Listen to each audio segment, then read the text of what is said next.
Chase perfection, catch excellence. Inherit quality, endorse ethics. Cross the limit, dream beyond. Green Valley Public School, Nellikkaparamba, Mukkam, Calicut.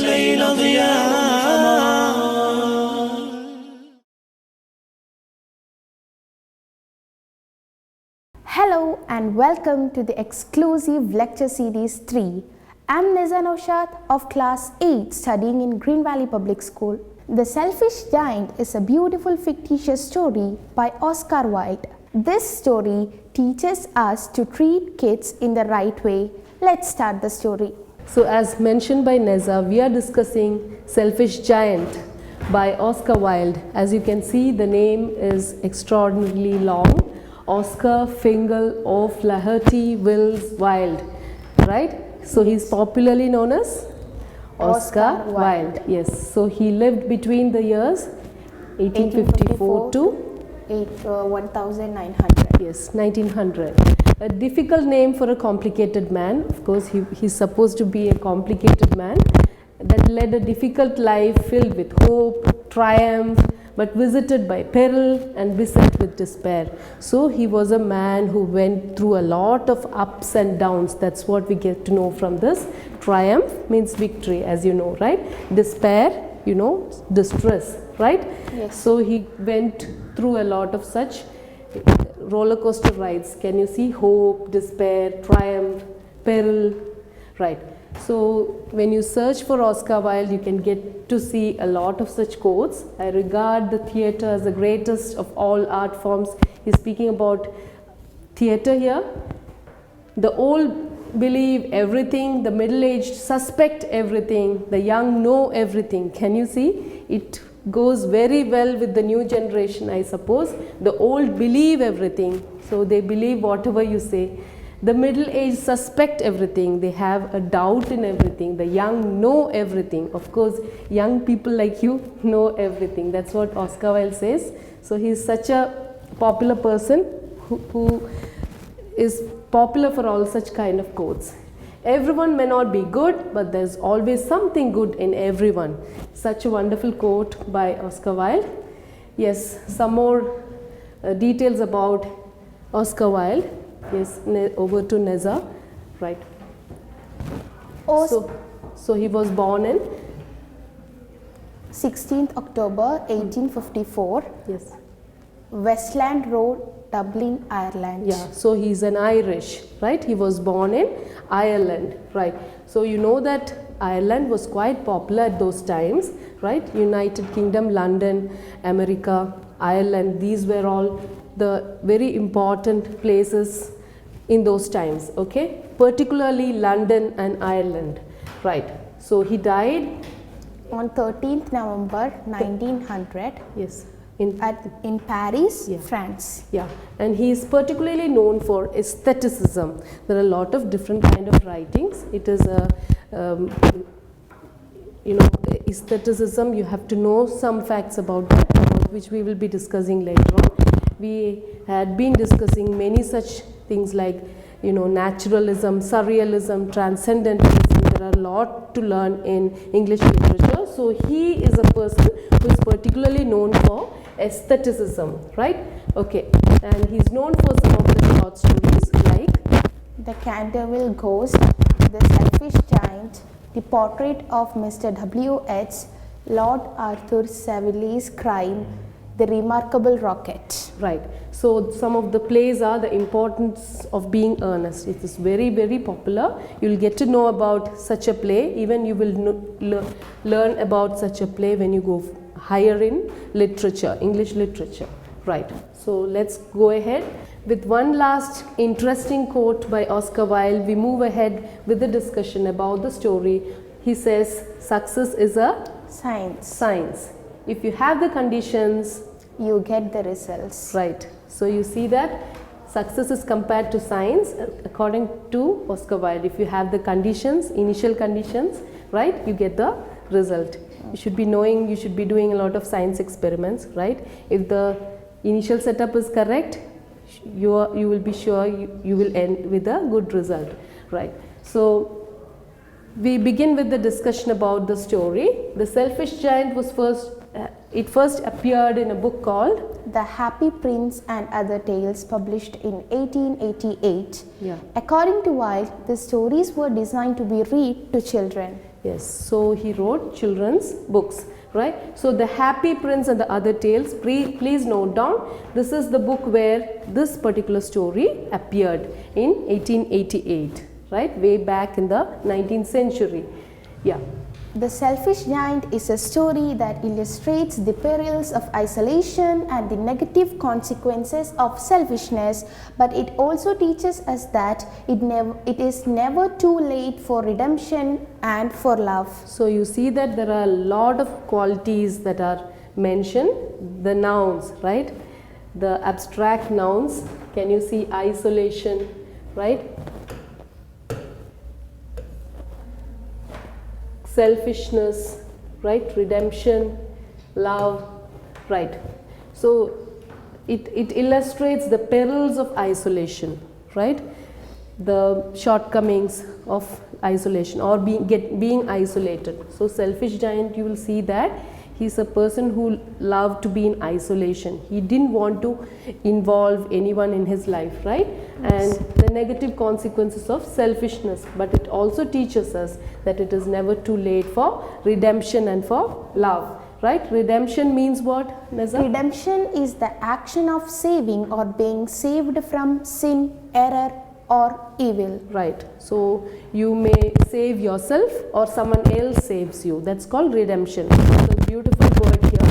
So this story revolves around this theme called redemption. Please note it down. It's an important concept here. Redemption. It's a beautiful word too. It can be a word for the day. Right? It is the action of saving or being saved from error, sin, or evil. Right.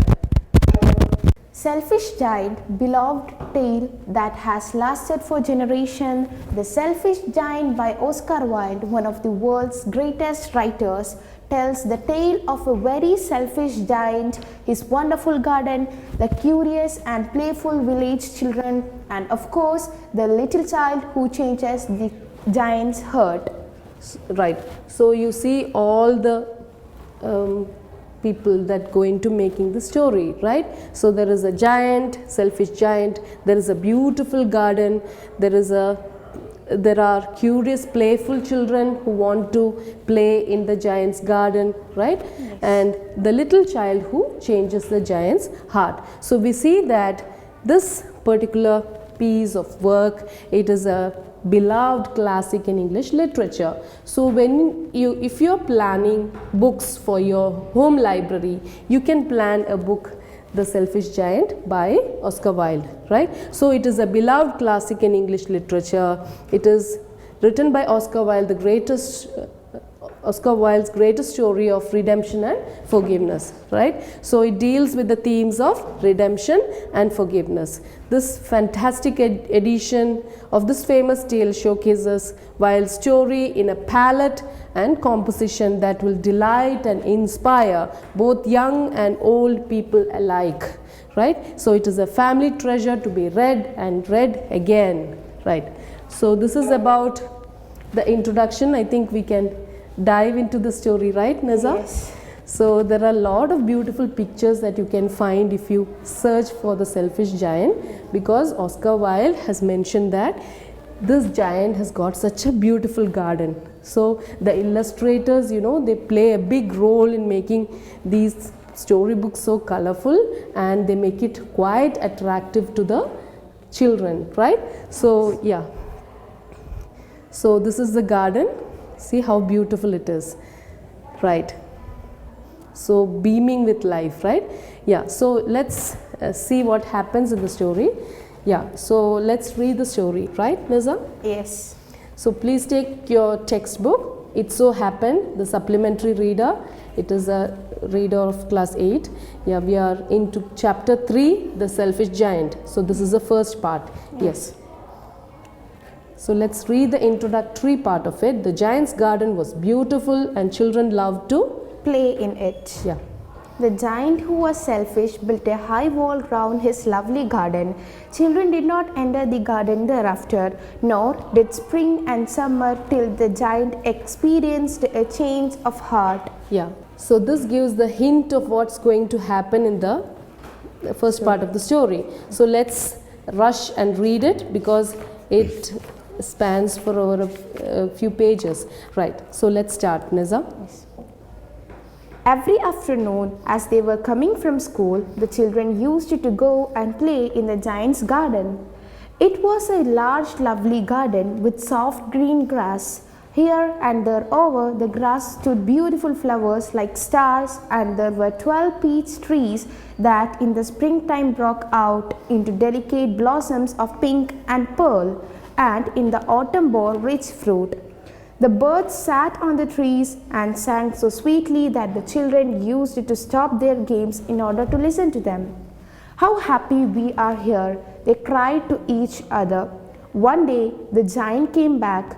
He had been to visit his friend the Cornish ogre and had stayed with him for 7 years.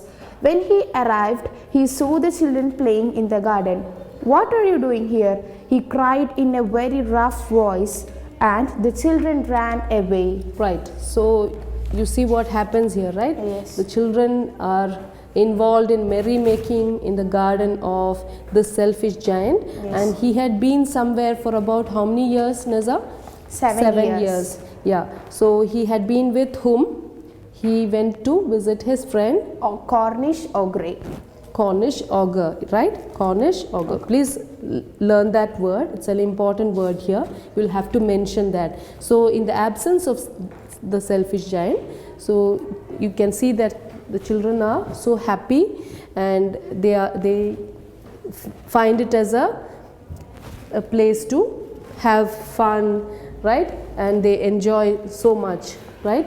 Until the selfish giant returned, and he is horrified to see the children, right? Yes. And he asked them, "What are you doing here?" in such a gruff voice. Can you see that word gruff? You should have heard the word rough voice, but then learn that word gruff. Can you see? It also means rough. The meaning is given down below, right? Cornish ogre, the explanation is given, a giant of Cornwall. Yes. Can you see? Ogre in legends and fairy stories, a cruel giant who eats people. Can you see? So they are such kind of creatures, right? Yes. Yeah. So we move ahead with the story. "My own garden is my own garden," said the giant. "Anyone can understand that, and I will allow nobody to play in it but myself." So he built a high wall around it and put up a notice board. "Trespassers will be prosecuted." Well, so he put a notice like this, as you can see in the picture, right? So he wrote, "Trespassers will be prosecuted." So you should have seen such a message in restricted places, right? Where you should not go without permission, Yes. right? Yeah. So he was very selfish. So he said, "My garden is my garden." So it is as clear as that. So it is not allowed to anyone else, Yes. right? Even to little children. Yeah. The poor children had now nowhere to play. They tried to play on the road, but the road was very dusty and full of hard stones, and they did not like it. They used to wander around the high walls where their lessons were over and talk about the beautiful garden inside. "How happy we were there," they said to each other. Then the spring came, and all over the country there were little blossoms and little birds. Only in the garden of selfish giant it was still Winter. winter. So you see the important theme of the story here. So it was spring, and there was, colors around. There were flowers, there were songs, right? So Yes. there was music, there was color. So it was all a time of celebration, right? Yes. So in such places, you see there is intense winter, and they have a spring. Yes. And that spring dignifies, or that denotes happiness. Yes. So it was such a time of happiness, and there were flowers all around. There was happiness everywhere, but only in the garden of the selfish giant it was still Winter. The birds did not care to sing in it, as there were no children, and the trees forgot to blossom. Please underline this line. The trees forgot to blossom. Will the trees forget? Well, let's see. Once a beautiful flower put its head out from the grass, but when it saw the notice board, it was so sorry for the children that it slipped back into the ground again and went off to sleep. The only people who were pleased were the snow and the frost. Spring has forgotten this garden, they cried, so we will live here all the year round. The snow covered up the grass with her great white cloak, and the frost painted all the trees silver. Then they invited the north wind to stay with them, and he came. He was wrapped in furs, and he roared all day about the garden and blew the chimney pots down. This is a delightful spot, he said. We must ask Hail on a visit. So the Hail came. Every day for 3 hours he rattled on the roof of the castle till he broke most of the slates, and then he ran round and round the garden as fast as he could go. He was dressed in grey, and his breath was like ice. Breath was like ice, right. So what's happening here? So we can see that only the snow and the frost are the happy lot here, okay, in this garden. So there is spring everywhere, but then you see that the trees have forgotten to blossom, and the winter still persists in the garden of the selfish giant. So it was a kind of a punishment that he got for his selfishness. Right, I cannot understand why the spring is so late in coming, said the selfish giant, as he sat at the window and looked out at his cold white garden. I hope there will be a change in the weather, but the spring never came, nor the summer. The autumn gave golden fruit to every garden, but to the giant's garden she gave none. He is too selfish, she said. So it was always winter there, and the north wind and the hail and the frost and the snow danced about through the trees. So please underline this beautiful line also. Can you see? Can you repeat it, Neza? So it was always winter there, and the north wind and the hail and the frost and the snow danced about through the trees. Well, so it's so beautifully written, right, by Oscar Wilde. One morning the giant was lying awake in bed when he heard some lovely music. It sounded so sweet to his ears that he thought it must be the king's musicians passing by. It was really only a little linnet singing outside his window. But it was so long since he had heard a bird singing in his garden that it seemed to him to be the most beautiful music in the world. Right. Linnet, you can see that it is a bird, right? Yes. The meaning is given there, a brownish songbird found in Europe. So he could hear the song of a beautiful song of a bird, right? Yes. Yeah. Then the hail stopped dancing over his head, and the north wind ceased roaring, and a delicious perfume came to him through the open casement. I believe the spring has come at last. So the giant is sensing that the spring is appearing, right? Yes. And he jumped out of bed and looked out. So let's see what happens in the second part of the story. So you see that the selfish giant is so very selfish, as the name suggests, and he doesn't want to allow the kids to play in his garden. Yes. So he had to, as you sow, so shall you reap, right? So he wanted to sow only hatred, right? So what did he reap? Of course, he reaped something like disappointment, despair, right? So let's see what happens to this particular garden, to the children, in the second part of the story. And there are some questions here. Why is the giant called selfish? Yeah. These are quite easy questions. I think you can answer those questions, right? On one occasion the children said, how happy we are here. Later they said, how happy we were there. Can you see? So beautiful question here. What are they referring to in both the cases? Yes. So you have to mention what is being indicated in both these sentences, exclamatory sentences they are, right? So we will be discussing all these questions in your interaction session. So let's meet again in the second part of the story. So yes, as the second part begins, we can see that the selfish giant is so gloomy and he's so depressed. As you can see, he's looking outside his window and there is a linnet, it should be the linnet, right? Yes. Singing at his window, and there is a cat sitting on his blanket, and it should be severely cold, right? The winter persisted, whereas outside the giant's garden it was all spring, right? Okay, so let's see what happens in part 2.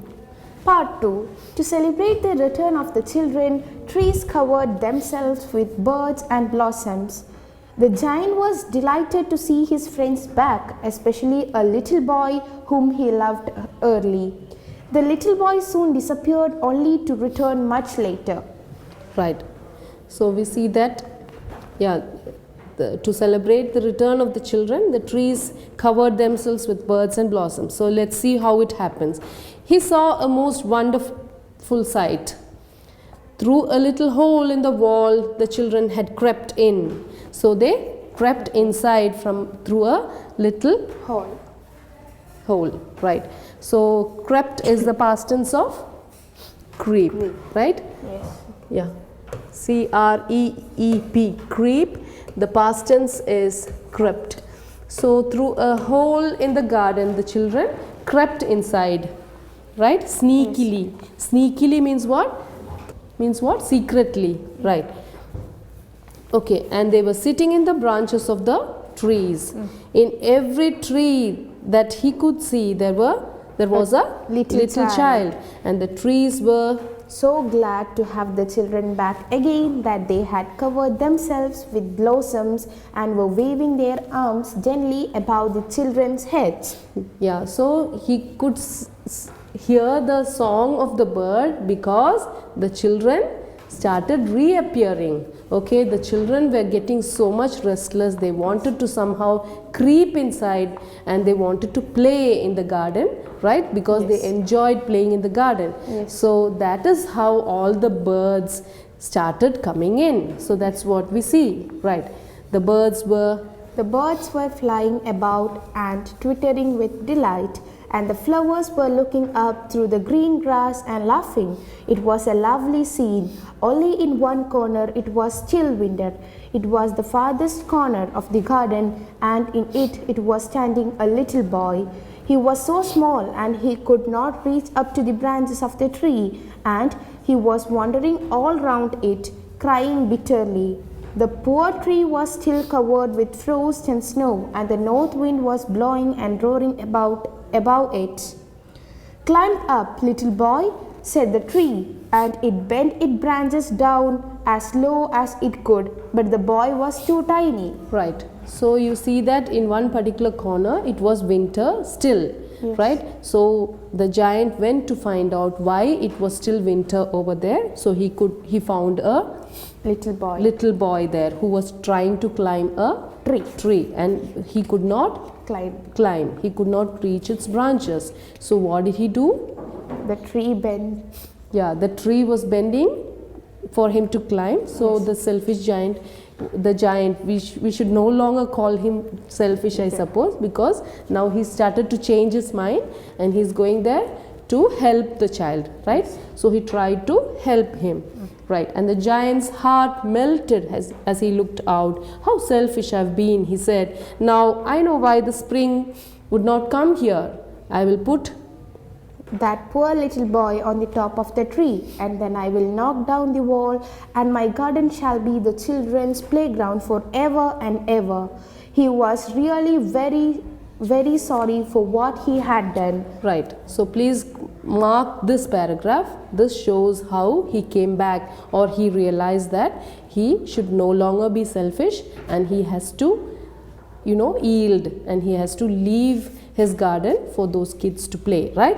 Yes. So he crept downstairs and opened the front door quite softly and went out into the garden. But when the children saw him, they were so frightened, they all ran away, and the garden became winter again. Yes. Yeah. Only the little boy did not run, for his eyes were so full of tears that he did not see the giant coming. And the giant stole up behind him and took him gently in his hands and put him up into the tree.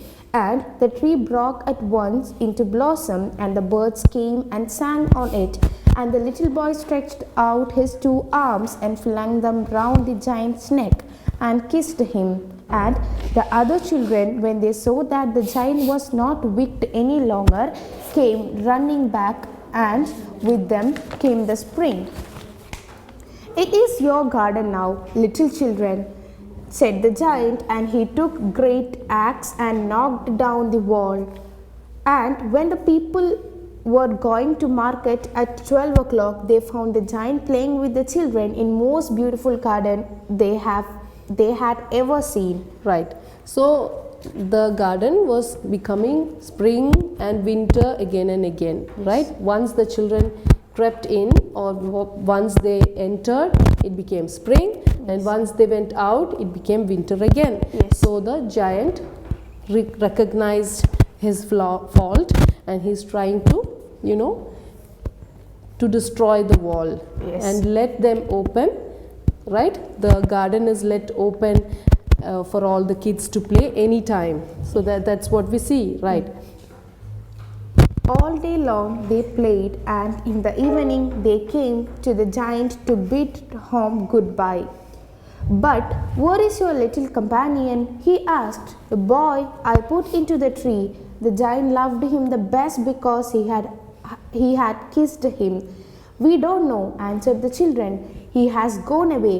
You must tell him to be sure and come tomorrow," said the giant. But the children said that they did not know where he lived and had never seen him before, and the giant felt very sad. So he's trying to find out about that particular little boy who is strange to the others. The other kids mentioned to this giant that they don't know that little boy, right? Yes. Yeah, that boy is not familiar to them, right? Years went by, and the giant grew very old and feeble. Feeble means what?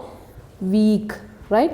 He could not play about anymore, so he sat in a huge armchair and watched the children at their games and admired his garden. "I have many beautiful flowers," he said, "but the children are the most beautiful flowers of all." So we see that he is trying to realize his fault, and he wants to involve with the kids, right? And he wants to live such a beautiful life again with the kids, so that it will be spring all the time. Yes. Yeah.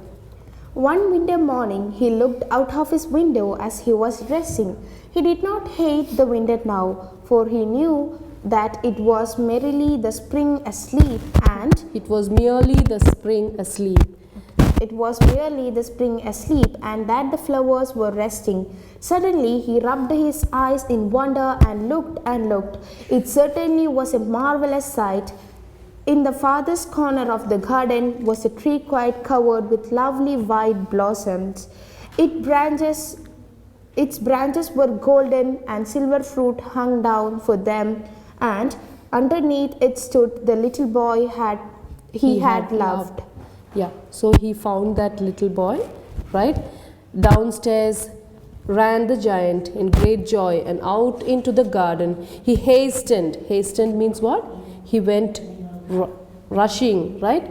Quickly. He hastened across the grass and came near to the child. And when he came quite close, his face grew red with anger, and he said, "Who had dared to wound thee?" For one of the palms of the child's hands were the prints of 2 nails. So the giant could see that there were marks, right? There were wounds in the child's hands or the palms, and the prints of 2 nails were on the little feet. So the giant was horrified, right? So he was too angry to see that. So you see that he has changed his mentality, and he's developing that kindness right? And a loving attitude. Who hath dared to wound thee? Cried the giant. Tell me that I may take my big sword and slay him, right? Yeah. Nay, answered the child, but these are the wounds of love. Who art thou? Who art thou? Said the giant, and a strange awe fell on him, and he knelt before the little child. So knelt is the past tense of the word kneel, right? Kneel, knelt, right? Kneel, K-N-E-E-L, kneel, knelt, K-N-E-L-T. The first letter is K. yeah, silent, right? Yes. And the child smiled on the giant and said to him, You let me play once in your garden. Today you shall come with me to my garden, which is paradise. And when the children ran in that afternoon, they found the giant lying dead under the tree, all covered with white blossoms. So you see that that little boy was an angel. He was an angel, right, Neza? Right. So we come to the close of the story. We see that. See how he is helping that little boy to climb the tree, right? So we see that, yeah, all the children are happy again. They have all the rights to play in the garden, right? And the next day when they come to the garden, they find that the giant is dead. So that's what we see in the story, right? So I have added many more slides for you to learn, right? It will be supplied to you from which you can learn. So I hope you have enjoyed the story, right? As we said earlier, it deals with the themes such as redemption, love, right? So the essence that you recognize your evil and you come back, you realize, right? Right. So the little child says that those were the wounds of love, right? Yes. And you see that very shortly in the afternoon they find that the little giant dies, right? So sad to know that he died after he opened his garden to all the kids. So that's how the story ends, right? So it is a shortened form of the actual story, right? There are some questions there which we shall be discussing in the interaction session, right? So this is our exclusive lecture series 3, which is presented by Neza Noushad of class 8. Thanks for joining us, Neza, in this lecture series. Thank you. Green Valley Public School, Nellikkaparamba, Mukkam, Calicut.